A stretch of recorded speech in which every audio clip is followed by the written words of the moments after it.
Assalamualaikum warahmatullahi wabarakatuh.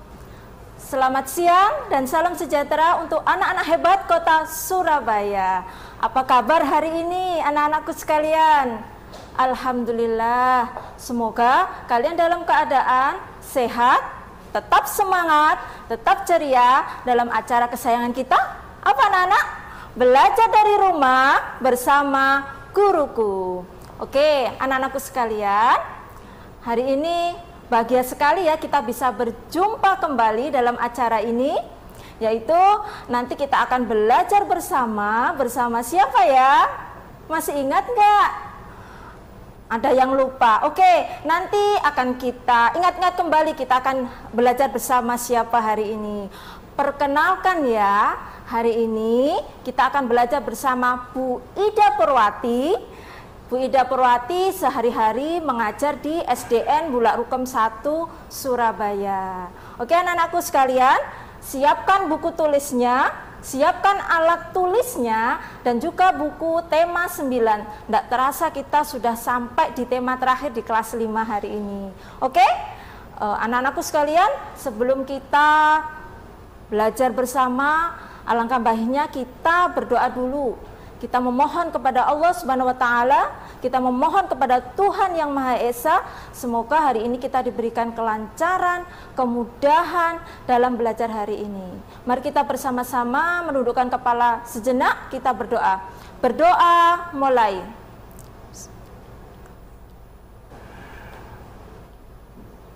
Berdoa selesai. Oke anak-anakku, kita mulai ya. Kita hari ini akan belajar di tema terakhir di kelas 5, yaitu tema 9, subtema 1, pembelajaran 5 dan pembelajaran 6. Nah, materi hari ini yang akan kita pelajari adalah yaitu tentang sifat campuran dan iklan. Oke anak-anakku sekalian, kita lihat ya. Kalian perhatikan gambar yang ada di layar televisi kalian. Kalian juga bisa membukanya di tema buku, di buku tema kalian sendiri-sendiri. Ya, kalian lihat bukunya. Oke, sudah ya. Kalian perhatikan gambar di bawah ini. Di situ, di gambar itu dijelaskan bahwa keluarga Lani sedang melakukan perjalanan. Ada ayah, ada ibu, dan ada juga Lani. Di tengah perjalanan, ayah Lani berhenti di lampu lalu lintas. Karena harus berhenti di lampu tersebut, ada seorang laki-laki yang memberikan selembar kertas kepada ayah Lani. Kira-kira apa yang diberikan oleh bapak-bapak tadi ya? Kita lihat. Nah, ternyata yang diberikan oleh bapak-bapak tadi adalah selembar kertas berupa iklan. Dan iklannya kebetulan adalah iklan tentang penjualan emas. Kita lihat ya, di pembelajaran sebelumnya kalian kan sudah belajar tentang unsur-unsur iklan. Nanti kita akan bahas sebentar, apakah kalian masih ingat tidak unsur-unsur iklan yang sudah kalian pelajari sebelumnya. Oke. Kalian lihat gambar tersebut, kalian amati ya, kalian lihat unsur-unsur iklan tersebut apa sih? Kita lihat semuanya, oke. Yang pertama, nanti kalian amati dari atas hingga bawahnya, ada tulisan serta gambar-gambar yang ada pada iklan tersebut. Oke, kita lihat satu persatu. Di situ dituliskan bahwa ada toko Mas Subur. Di situ dinamakan sebagai nama produknya. Dan yang kedua adalah gambarnya, yaitu gambar produknya. Yang ketiga adalah jual beli emas perhiasan logam mulia, itu adalah kalimat iklannya. Dan yang paling bawah kalian amati yaitu adalah alamat pengiklannya atau alamat dari penjual atau toko yang disebutkan tadi. Dan yang paling bawah adalah nomor teleponnya atau nomor toko pengiklannya. Dari unsur-unsur iklan yang kalian amati tadi, kalian masih ingat nggak ya unsur-unsur iklan yang lengkap itu apa saja? Nah, kalian lihat di situ ada toko Mas Subur sebagai nama produknya, ada gambar produknya, ada kalimat iklannya, serta kalimat namanya nomor telepon yang tertera di dalam iklan tersebut. Oke, kita lihat selanjutnya. Nah, yang ini kalian perlu lihat adalah unsur-unsur iklan yang pernah kalian pelajari sebelumnya. Tolong diingat-ingat ya, pembelajaran sebelumnya kalian sudah mempelajari tentang unsur-unsur iklan. Yang pertama adalah tentang nama produknya, tadi sudah ada. Yang kedua adalah gambar yang menarik. Yang ketiga adalah kalimat iklannya. Yang keempat keunggulan produknya. Dan yang kelima adalah harga produknya. Yang keenam nomor telepon yang diiklankan atau toko yang mengiklankan. Dan yang keenam adalah apa anak-anakku sekalian? Kalimat pengiklanan atau kalimat dari iklan tersebut. Kalau kalian ingat-ingat dan kalian amati dari gambar sebelumnya tadi, yang tidak ada di dalam iklan tersebut adalah harga produknya. Betul, harga produk dari emas tersebut masih belum tertera. Oke, yang selanjutnya anak-anakku sekalian, yang perlu kalian ingat, iklan, intinya iklan itu adalah, kalau kalian mengingatnya mudah, iklan itu intinya adalah mengajak, ya, mempengaruhi. Pokoknya intinya mengajak seseorang, baik menggunakan barang, menggunakan produk, atau ajakan untuk melakukan sesuatu. Oke ya, kalau misalkan iklan itu digunakan untuk mengajak seseorang, makanya bahasa yang digunakan juga harus menarik, agar orang tersebut tertarik pula untuk menggunakan atau mengajarkan, menggunakan iklan yang telah cetak di dalam media cetak tersebut. Oke, anakku sekalian, kita lihat ya, bahasa yang harus digunakan iklan itu seperti apa. Yang pertama, bahasa yang singkat, padat, dan jelas. Bahasa yang digunakan di dalam iklan tidak boleh terlalu panjang, ya, cukup singkat saja, tapi juga harus jelas. Yang kedua adalah bahasa yang memikat dan memiliki daya sugesti, atau supaya orang-orang tersebut tertarik. Ya, tertarik untuk menggunakan iklan yang telah dicetak tersebut. Yang ketiga adalah kata-kata konotasi yang positif. Jadi kalau menggunakan iklan, kata-kata juga digunakan harus positif, tidak boleh menggunakan kata-kata yang tidak baik. Yang keempat adalah bersifat objektif, jujur, singkat, jelas, dan harus menarik. Ya, yang terakhir ini yang penting, harus menarik, karena tadi Ibu sudah bilang kalau iklan adalah untuk mengajak seseorang. Jadi orang tersebut biar tertarik untuk menggunakan sebuah produk atau sebuah jasa.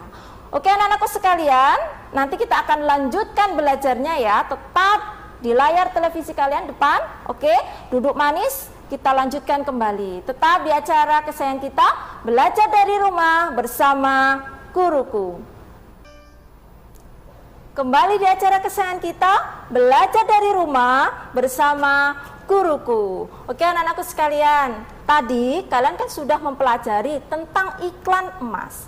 Dan di pembelajaran sebelumnya, kalian kan sudah mempelajari juga tentang zat tunggal serta zat campuran yang ada di buku tema kalian.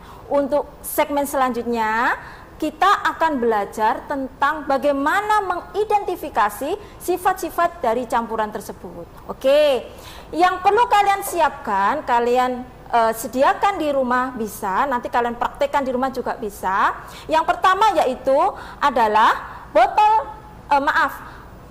gelas plastik serta pengaduknya atau sendok bisa, air putih biasa, terus minyak goreng, dan juga pewarna makanan. Terus kalian juga bisa siapkan gula pasir, terus ada pasir yang kalian bisa peroleh dari di dekat rumah kalian juga bisa, dan terakhir adalah minyak goreng. Nanti yang akan kita lakukan percobaan sederhana ini adalah kita akan mencampurkan dari bahan-bahan tersebut. Yang perlu kalian ketahui adalah nanti apakah campuran tersebut itu tercampur sempurna atau tercampur tidak sempurna. Kita mulai ya. Untuk yang pertama adalah air putih dengan gula. Kita lihat.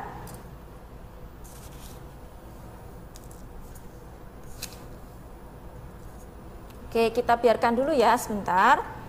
Yang kedua adalah air putih dengan minyak goreng.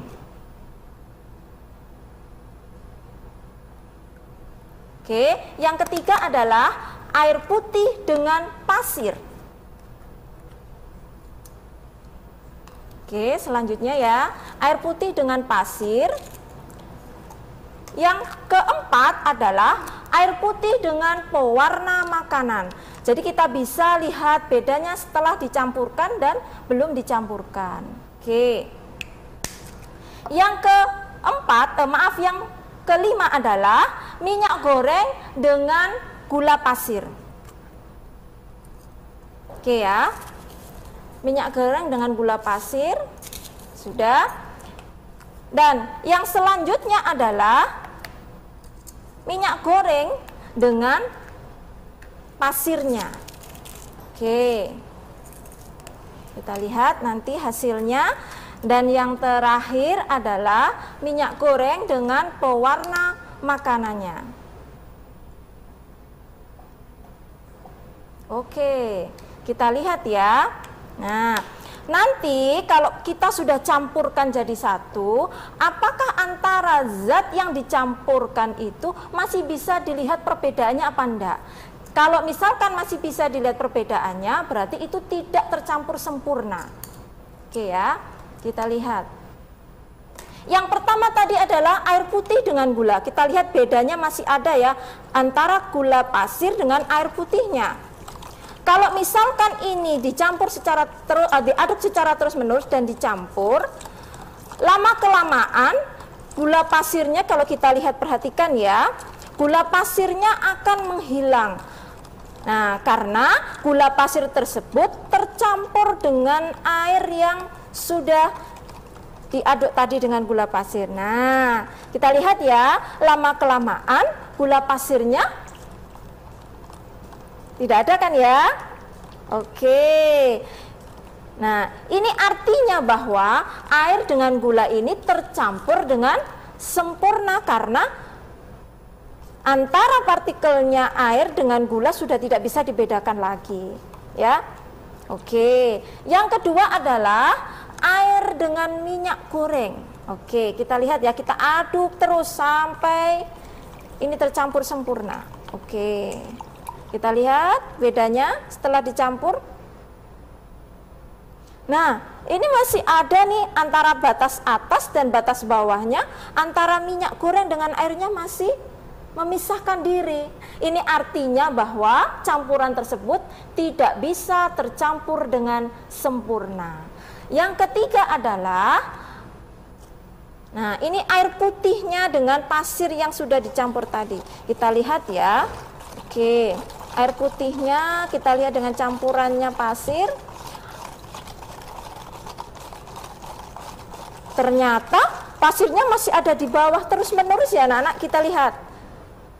Kalau didiamkan, pasirnya masih ada di bawahnya dan membentuk endapan. Ini artinya bahwa air putih tersebut tidak bisa tercampur sempurna dengan pasir yang sudah diaduk. Yang terakhir untuk campuran air, kita lihat.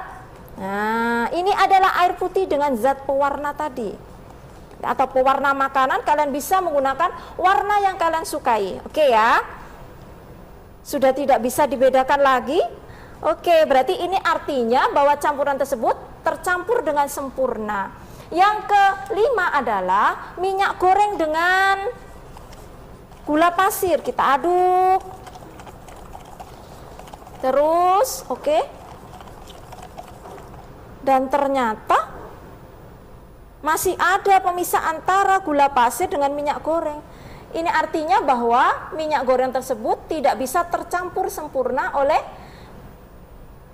gula yang ada di campuran tersebut. Yang ke-6 adalah minyak goreng dengan pasir yang sudah dicampurkan juga. Oke. Kita lihat campurannya. Ini juga tidak bisa tercampur sempurna karena pasirnya masih mengendap di bawahnya oleh minyak tersebut.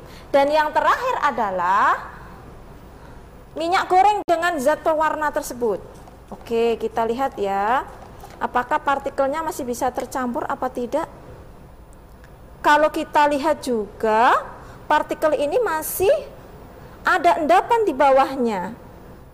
Oke ya, kita lihat ya. Oke. Dan kalau kalian lihat hasil dari percampuran dari 7 gelas yang Bu Ida perhatikan tadi, kita lihat hasilnya. Hasilnya adalah kalau dilakukan percampuran antara 7 bahan tersebut, ternyata yang bisa tercampur sempurna adalah air gula dengan pewarna makanannya. Yang lainnya dari air dengan minyak, pasir dengan air, dan campuran minyak-minyak lainnya ini tidak bisa tercampur secara sempurna. Jadi kalian lihat ya bahwa tidak semua campuran yang dilakukan oleh zat tunggal tersebut yang dicampur jadi satu belum tentu bisa tercampur sempurna seluruhnya. Oke anak-anakku sekalian, nanti kita lanjutkan di segmen selanjutnya. Tetap di acara kesayangan kita, Belajar dari Rumah bersama Guruku.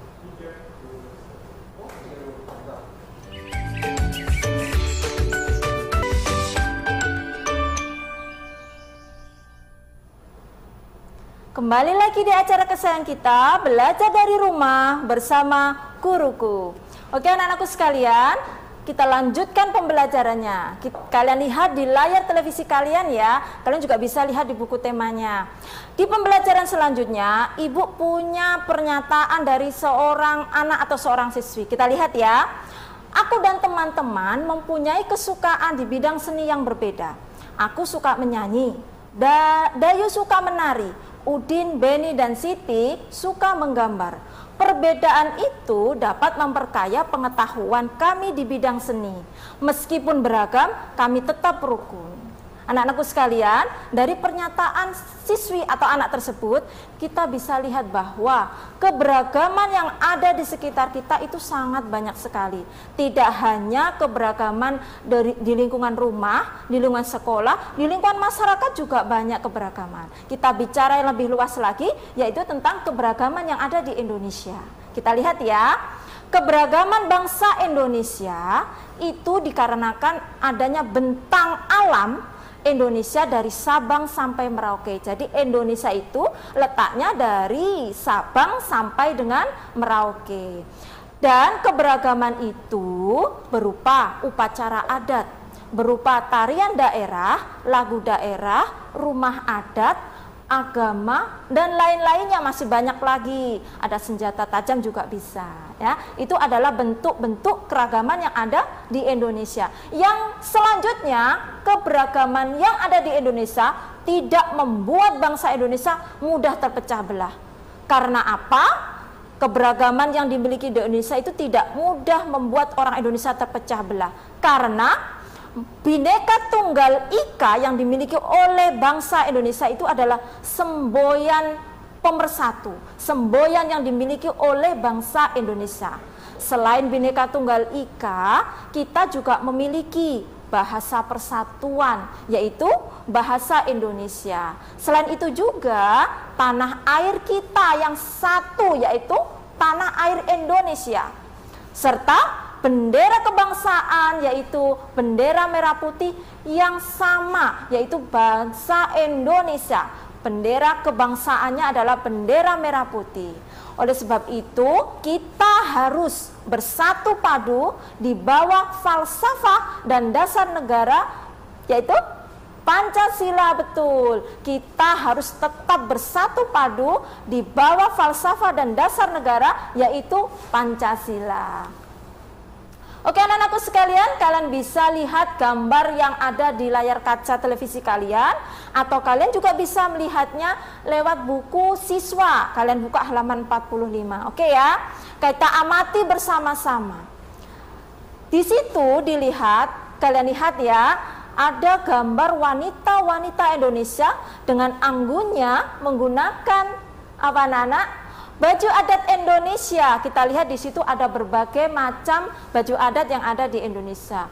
Kalian ketahui ya, walaupun kita itu berbeda-beda, tapi tetap harus menjaga kerukunan. Apa kerukunan itu, Bu? Nah, kita lihat apakah kerukunan itu, dan kita lihat juga apakah gambar di atas itu mencerminkan kerukunan nggak untuk masyarakat Indonesia. Kita lihat ya, kita pahami apakah kerukunan itu dan apakah gambar tersebut mencerminkan kerukunan yang ada di Indonesia. Kita lihat. Oke, kerukunan adalah sikap yang mencerminkan hubungan timbal balik yang ditandai dengan sikap saling menghargai, saling menghormati, dan saling apa anak-anakku sekalian? Saling menerima. Betul, saling menerima, saling menghargai, dan saling menghormati. Yang perlu kalian garis bawahi adalah hubungan timbal balik. Artinya tidak satu orang saja, tapi kita harus saling. Dan yang selanjutnya adalah apakah gambar tersebut mencerminkan kerukunan? Iya, ternyata gambar tersebut mencerminkan kerukunan, karena kalau kalian lihat dan amati gambar tersebut terdapat perbedaan. Yaitu perbedaannya apa? Mereka menggunakan baju adat istiadat yang berasal dari berbagai macam suku atau provinsi yang ada di Indonesia. Tapi mereka tetap bersatu. Mereka tetap bergenggam tangan untuk saling bersatu menjaga kerukunan yang ada di Indonesia. Oke. Anak-anakku sekalian, Bu Ida tadi sudah menjelaskan bahwa keragaman salah satu bentuknya adalah agama yang ada di Indonesia. Kita lihat dan kita pahami bahwa kerukunan tersebut harus tetap kita jaga. Termasuk adalah kerukunan beragama. Dan masyarakat juga harus menjaga kerukunan tersebut. Tidak terkecuali oleh pemerintah. Pemerintah juga menjaga kerukunan antar umat beragama dengan berbagai macam. Kita lihat ya, gambar yang ada di layar kaca kalian. Oke, apakah gambar tersebut termasuk iklan? Di situ dijelaskan bahwa iklan yang dituliskan yaitu tentang lomba kerukunan umat beragama. Jadi semua masyarakat Indonesia yang berbeda agama boleh mengikuti lomba tersebut. Di situ dituliskan Pusat Kerukunan Umat Beragama Kementerian Agama Republik Indonesia menyelenggarakan lomba kerukunan umat beragama. Pertanyaannya adalah apakah gambar tersebut termasuk iklan? Oke, kalian amati ya. Kalian juga harus ingat-ingat unsur-unsur iklan tadi apa ya. Nah, kalian amati. Apakah gambar di bawah tersebut termasuk iklan? Jawabannya apa? Iya, betul. Gambar tersebut termasuk iklan. Karena apa? Gambar tersebut adalah salah satu iklan layanan masyarakat yang seperti Bu Ida jelaskan tadi. Intinya iklan adalah mengajak untuk melakukan sesuatu. Iklan layanan tersebut adalah iklan layanan masyarakat berupa ajakan untuk mengikuti lomba yang diselenggarakan oleh Pusat Kerukunan Umat Beragama Kementerian Agama Republik Indonesia. Oke, anak-anak sekalian, kita lanjut. Kita sudah sampai pada kesimpulan ternyata. Oke, kita lihat kesimpulan yang pertama adalah iklan yang baik harus memenuhi unsur iklan. Yaitu ada nama produknya, ada gambar yang menarik, kalimat yang menarik, keunggulan produknya, jangan lupa sertakan harganya, nomor telepon dari pengiklan, serta alamat pengiklannya. Yang kedua yaitu ciri-ciri bahasa iklan yang baik, harus singkat, padat, jelas, dan memiliki daya sugesti atau tertarik ya, jadi orang-orang bisa ikut menggunakan produk yang sudah diiklankan. Dan yang ketiga adalah yang sudah kita praktekkan tadi, yaitu sifat campuran terbagi menjadi dua, yaitu bisa tercampur sempurna, yaitu kalau sudah tidak ada zat atau partikelnya yang bisa dilihat. Dan yang kedua adalah tidak tercampur sempurna, jadi sesuai dengan zat tunggal yang dicampurkan. Oke, selanjutnya anak-anak, ini tugas. Kalian bisa lihat tugasnya. Ya, kalian baca dari tugas yang itu, nanti kalian serahkan kepada Bapak Ibu guru kalian ya. Jadi biar kalian nanti mendapatkan nilai dari tugas SBO yang sudah dikerjakan. Oke, anakku sekalian, Bu Ida ingatkan untuk segmen terakhir ini tetap jaga kesehatan, tetap menjaga protokol kesehatan di sekitar kita ya. Jangan lupa ingatkan ibu, bapak, dan saudara-saudara kita untuk tetap menjaga protokol kesehatan. Oke, anak-anakku sekalian, kita akhiri dulu pembelajaran hari ini. Tetap semangat ya untuk belajar ke depannya, karena kita akan masih belajar dengan guru-guru yang hebat lainnya. Oke anak-anakku sekalian, nanti kita ketemu lagi di acara kesayangan kita, masih di acara kesayangan kita, belajar dari rumah bersama guruku. Assalamualaikum warahmatullahi wabarakatuh.